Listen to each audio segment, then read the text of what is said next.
Thank you for having me. Now, I'm going to introduce you to a concept called shame, which Nina addressed and has been addressed earlier on today. And to do that, I'm just going to give you a little bit of an insight. I do not want to turn round because I know there is an image that will be of me on the screen because I watched it with all the other presenters. I wore a jacket.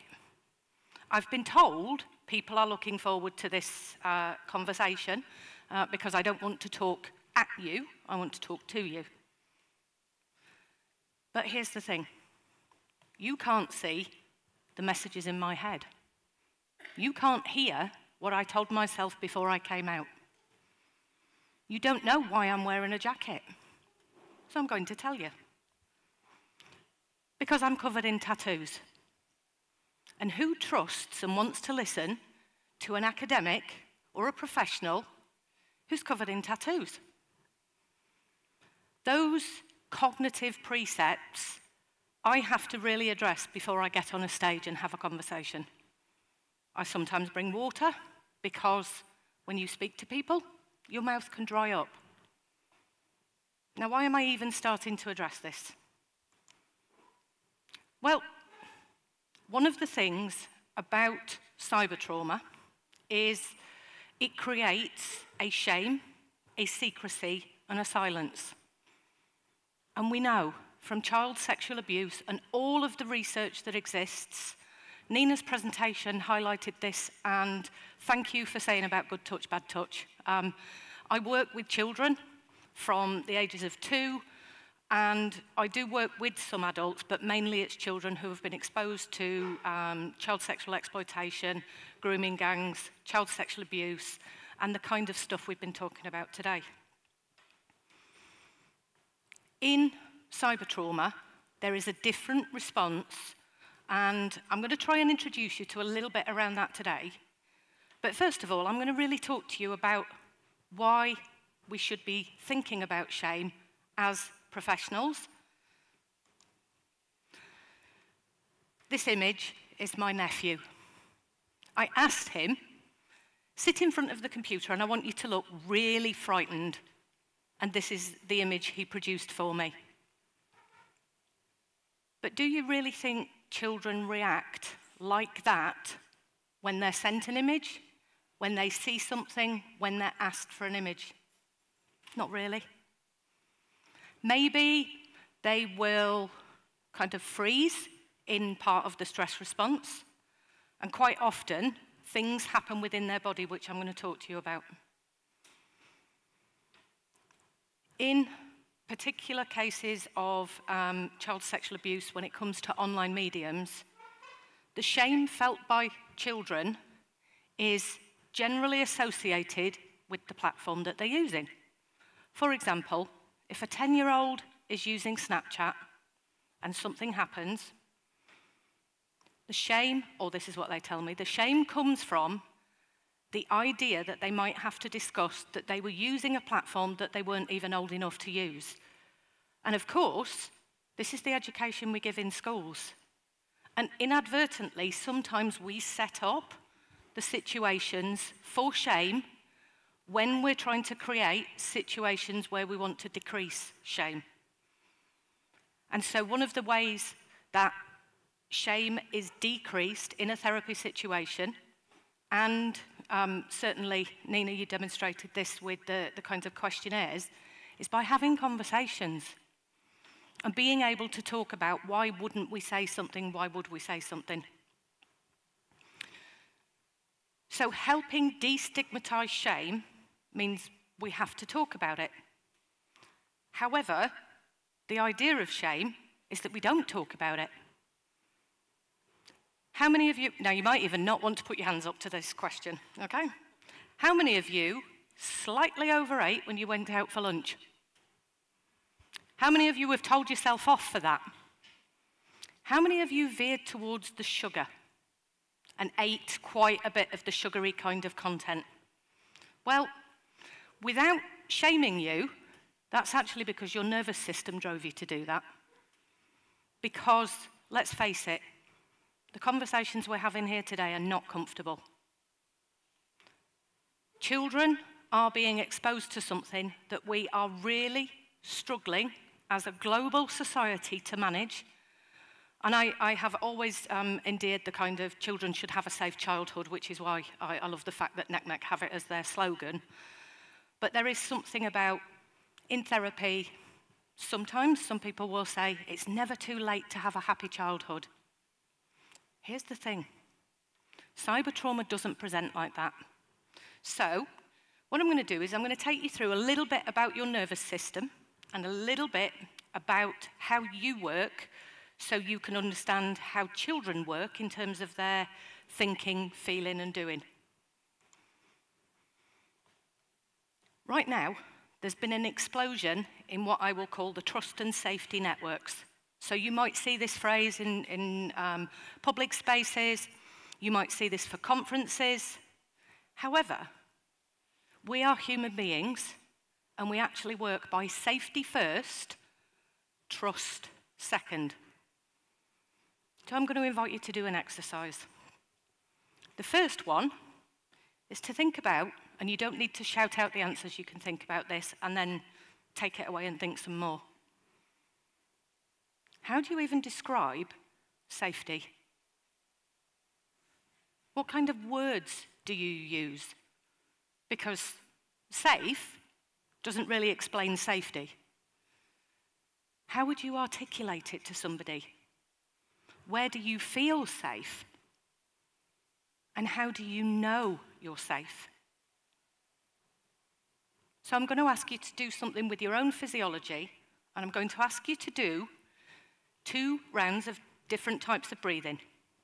The first one, I want you to breathe in for 1, 2, 3, 4, 5, out 1, 2.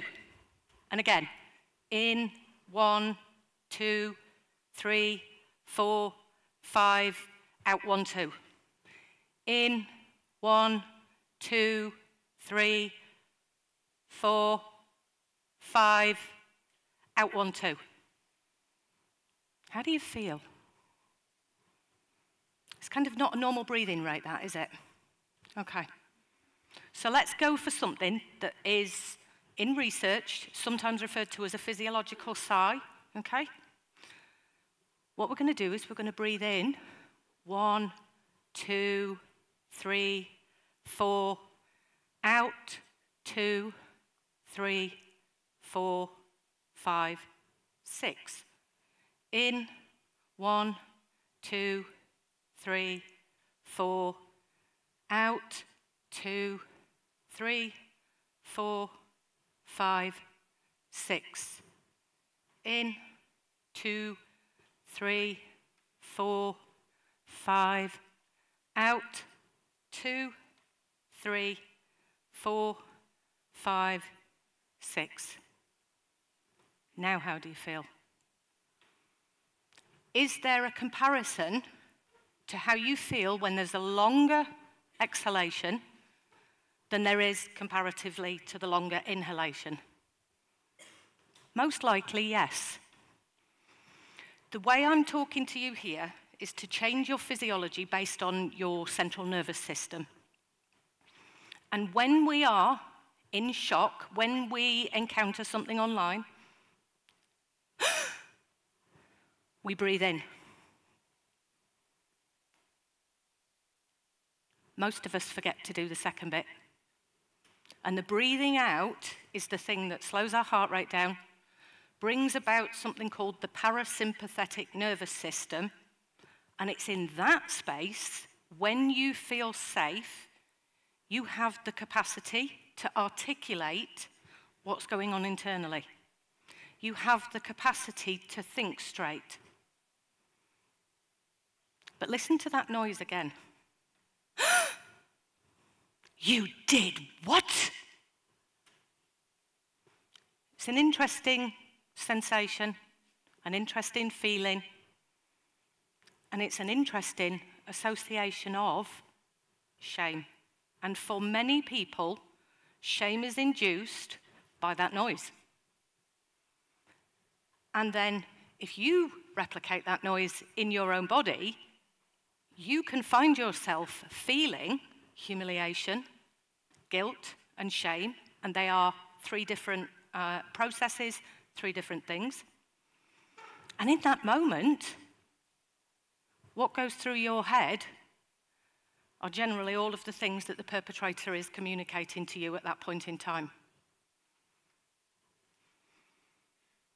So let's think about why that might be a bit of an issue. So again, I'm going to introduce you to the concept of cyber trauma. And I want you to think just for a minute about the person you're sitting next to. Do you feel safe? Do you trust them? Yeah? What about when you were breathing differently? Did you feel you needed a little bit more bodily space? Yeah? All of those signals that you are getting at the moment are called corporeal, physiological signals. And what that means is, in the real world, energy to energy from the next person. So I want you to pretend, or you can take your smartphone out, either way, it doesn't really matter. If you could hold your phone where you would normally hold it, in terms of in front of your face. So if you all have a bit of a go, holding your phone. And now all I want you to do is just move it to the side of your body, and I want you to gaze at it accordingly, just like you would with a baby. Okay. This distance from your face to your phone, or your face to your computer screen, is the distance at which our body learns a very, very important lesson straight after being born. I'm safe. This distance provides a false sense of security if you are sitting with your phone. And if you are sitting with your phone and you do not have those physiological signs of impending abuse or somebody coming too close to you, the impact is going to be much more, because your brain and your body have a threat detection system. And if that threat detection system is in a false zone of safety, the impact is going to be more. And it's a pity Nina isn't sat there, because she was asking, this is why the impact of online trauma can be so much more difficult for us to manage, because we weren't prepared for it. Our bodies weren't prepared for it. So when we think about safety, this is really what we need to think about. In a moment of trauma, there are two processes that take place. One is within, and one is between. When we have trauma, and this is according to all of the trauma theorists, by the way, who are not talking about this issue just yet, which is where I'm kind of poking and prodding people and trying not to shame them about not having talked about this for 27, 28, nearly 30 years. But here's the thing. When I realise, as a child, for example, that I'm talking to a stranger on the internet, or I'm having a conversation with somebody who has just asked me for a picture, or inadvertently, in the cases of sextortion, I've just sent one, and then I realise that person is not who they said they were, I'm going to fall to pieces. In trauma, we call this fragmentation of the self. That now means I can't believe what I believed a minute ago about the world.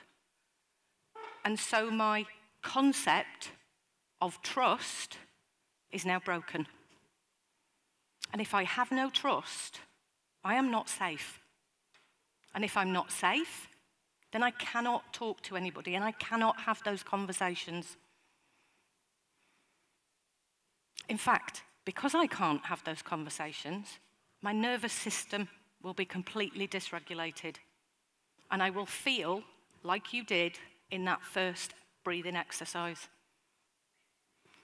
I won't be able to tell somebody coherently what happened, how I got into that mess, or that pickle, as I call it, in the first instance.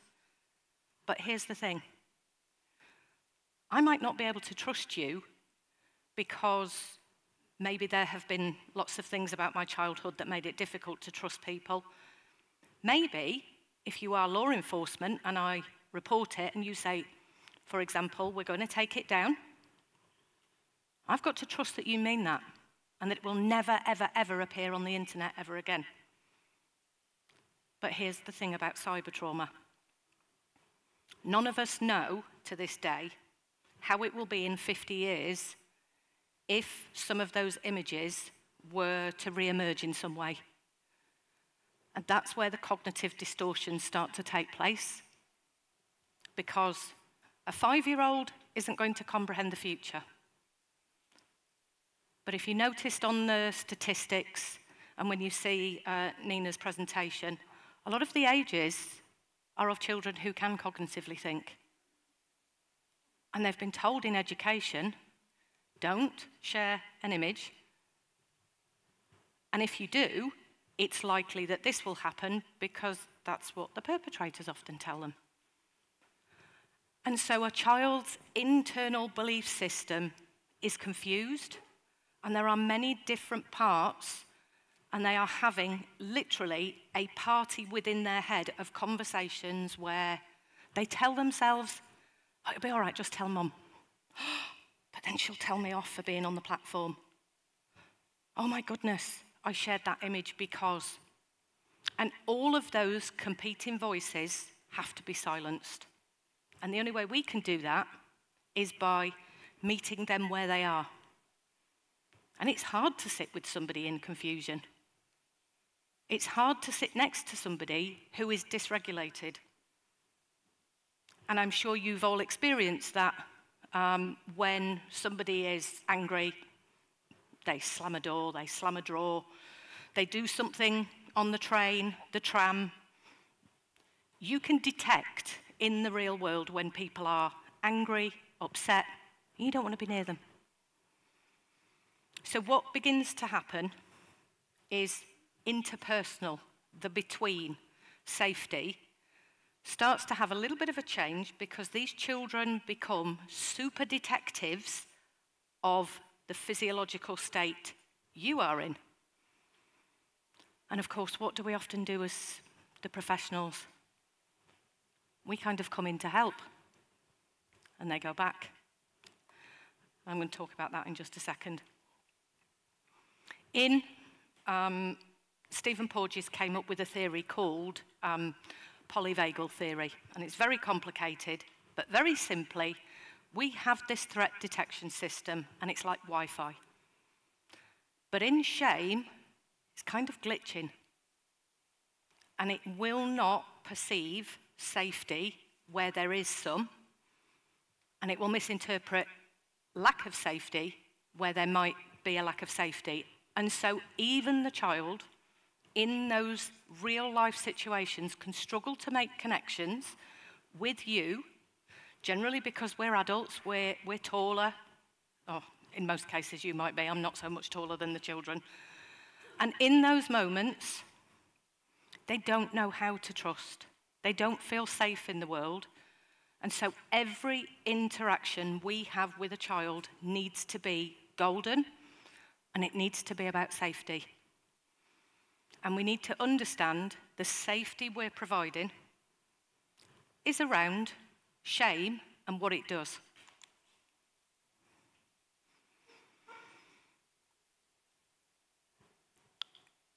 Shame is inherent. We feel it when we are small and tiny, and we know it. It's been described as soul murder. What we tend to do when we are ashamed is we will do a couple of things, okay? And these are often called escape hatches, shield of shame. There are theories that will talk about the compass of shame. There are ways that we understand shame, and it's usually about the behaviour that the person engages in. Often, to manage shame, which can be protective, and it can be contained, and it can be uncontained. So to manage what's happening, we try to contain it because we don't want to feel it. And in order to do that, sometimes we might become physiologically aroused, and we might decide to hurt others. These are generally the children that are picked up the quickest in terms of by professionals or sent to people like myself. Sometimes the violation becomes of the self. I'm so bad, I'm so stupid, I'm so dirty, I'm so unworthy.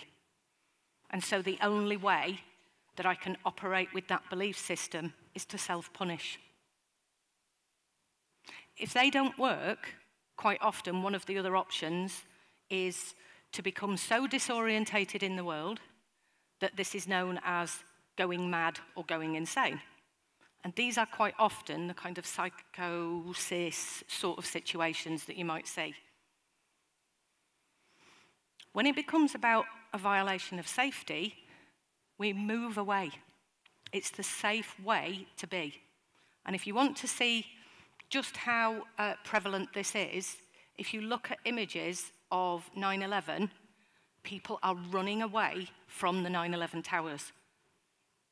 Where do you think they're running to?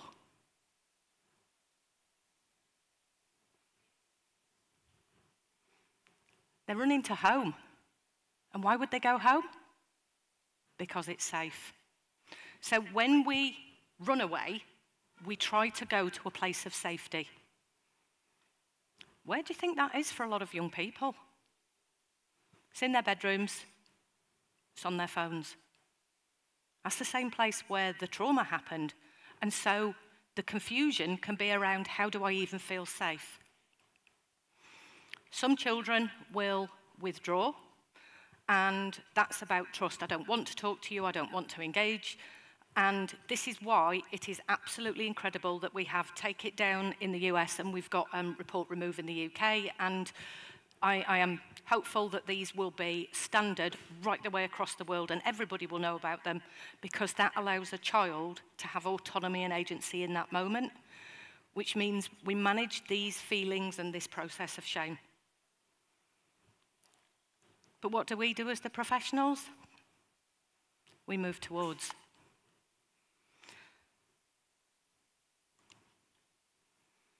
So in order to be able to manage shame, we do need to become trauma-informed. Now that is a word that probably doesn't mean a lot to a lot of people at the moment. So I would say, if we became trauma-responsive, or we were trauma-embodied ourselves, we would be able to meet those children where they are, and we wouldn't rush in. So that requires, for us, to be able to take note of why we are doing our job and why we are approaching the situation in the way that we are. Mostly it's because we want to help. We know suffering lasts a very long time until it is healed.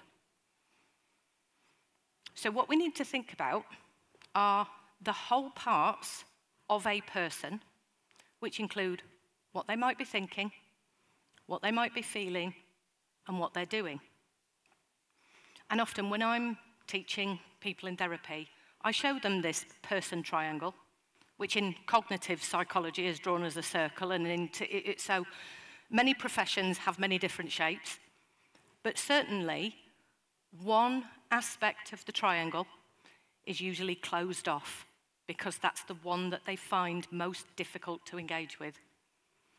So they might be a doer. They might be throwing chairs and trying to hurt others. So we know if we have a child who presents with behaviours that are aggressive, and we might use the word violent, that actually they're doing okay in the doing part. It's what they're thinking and feeling. So we might talk to them. We might ask them questions. And then we listen for the responses as to whether they say things like, I feel, or I think. And generally, you get a clue from what they can do from that. One of the things to bear in mind is that trauma has an impact, and I'm not going to go into it too much today, all the way down to the DNA level. It has an impact in the cell. There is something called the cell danger response, and that also operates in the way that safety does. Cells in a dish move away from threat and move towards nourishment. Now, I'm not saying we need to think about children like their cells in a Petri dish, but we do need to think about the kind of thing that we can provide them and how they can look for nourishment in our professional capacity. We need to think about when we meet physically, what energy are we giving over? If it is a child throwing a chair, generally we want to be in a defensive mode because that's how most of us would approach a child. In order to meet a child where they are, there is research that says we should match their energy. Please don't throw chairs at children to match their energy, but we do need to respect what they're actually doing is telling us to get away. We can take our own time outside of work to understand how we work, our physiology, so that we can have what's called coherence between our brain, heart, and enteric systems. That takes a bit of practice.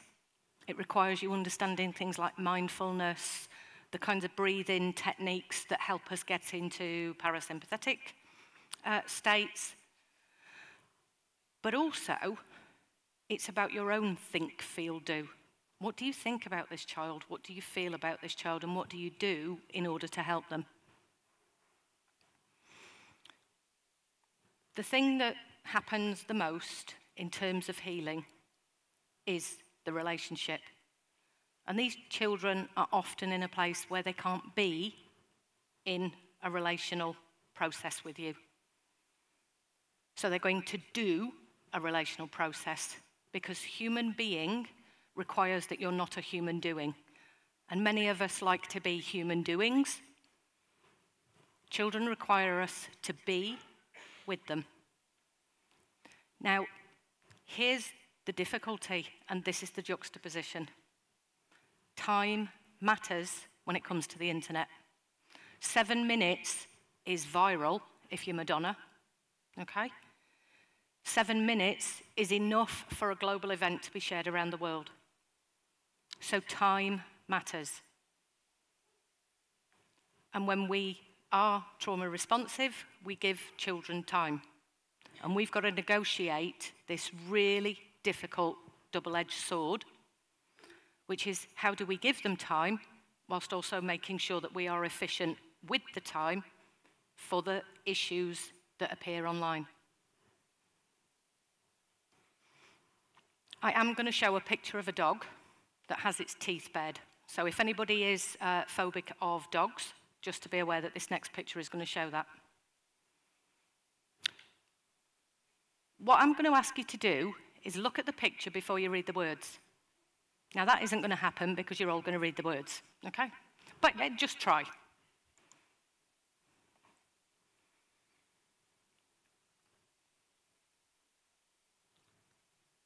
Is that dog really frightened? Is it being aggressive? Is it smiling? Has it got something stuck between its teeth?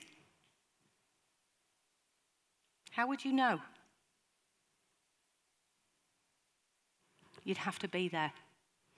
And this is one of the things that I'd like you to think about is some of these children are in all of those states, maybe not so much the bit of food in their mouth, but they might be in lots of different states. They might be frightened, they might be angry, they might be aggressive all at once. because they've got lots and lots of voices and lots of feelings, and they're conflicting, and they don't always have the ability to articulate them. So what do frightened dogs need? A nurtured approach. Would you go up to that dog? Come on then, my lovely. Maybe not. Can you co-regulate that dog? That means, can you use your energy to regulate the dog? Maybe. What are your self-expectations when you turn up to the equivalent of a raging, snarling dog? What would you do if it was a dog that had withdrawn? No eye contact. Didn't want to talk to you. Would you be different? You would generally give it time. But that's going to be difficult to do when you're a professional and you're on time constraints anyway, because this is the thing about the world we live in. We have to meet certain deadlines. We have to meet certain KPIs, certain parts of the expectations of the employer. What children do tell me is they don't always want the gentle manner and the always this kind of voice. It irritates children who are frightened, and yet that's the voice we use for baby bunnies, baby doggies, and it's the kind of voice that we find ourselves going into when we want to try and placate a situation where maybe there's a lot of tension and discord, not the app. What you will find as a major signal from a lot of children who have been cyber-traumatized, and certainly those who have been in a position of betrayal, they will not make prolonged eye contact with you. And so I would say, treat the children the same way you would a gorilla or a scary dog. You don't then make extended eye contact either. We have to have empathy. Now, empathy comes in lots of different flavors. You can have a cognitive empathy. I can understand what you've been through, and what you'll get told by a child is, no, you can't.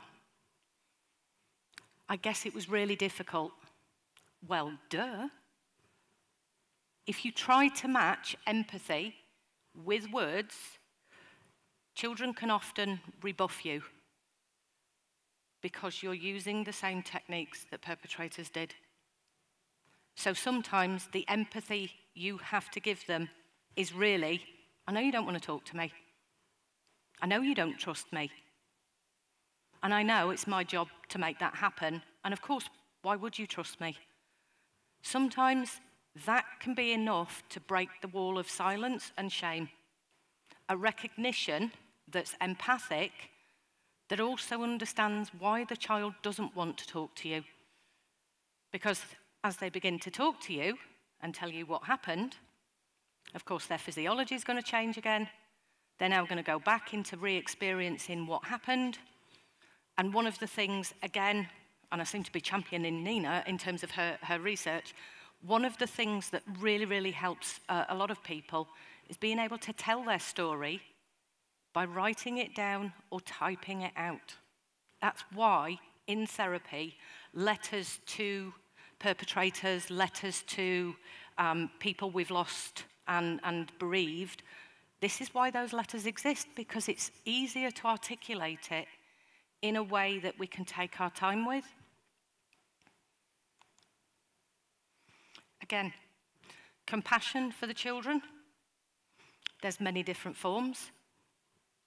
The compassion that's most prevalent is the one in which we've talked about today, which is our need and want to help others.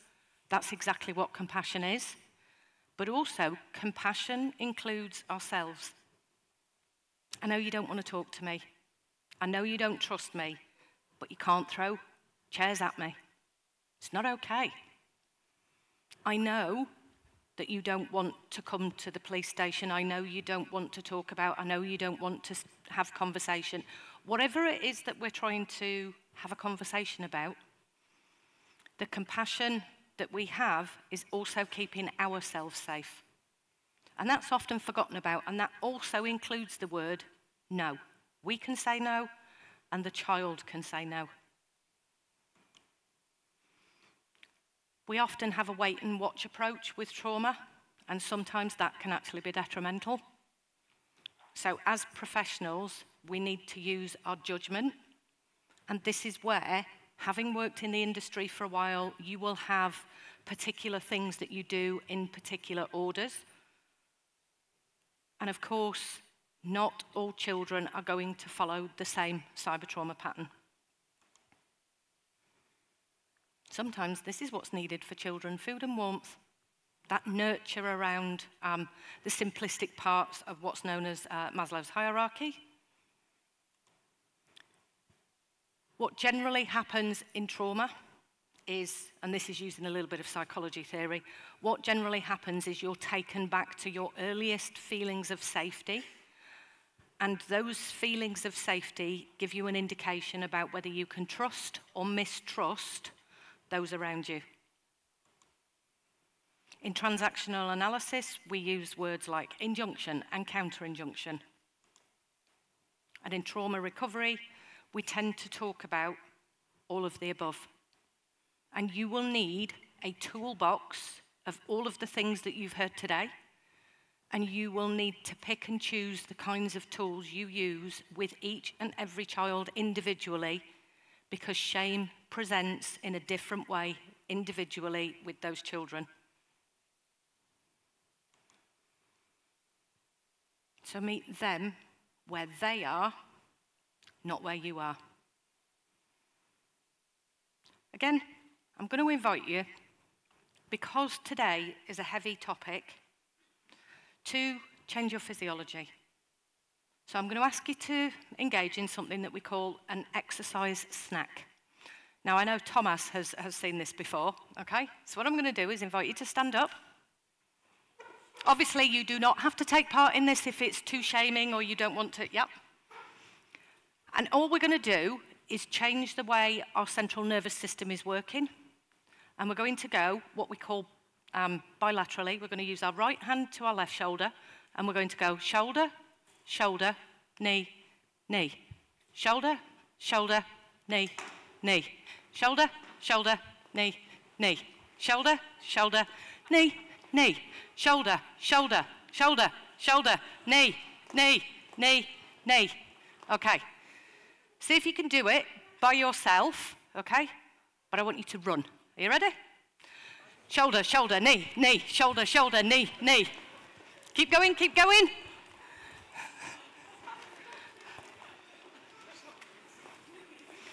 Okay. Okay, you can all sit back down.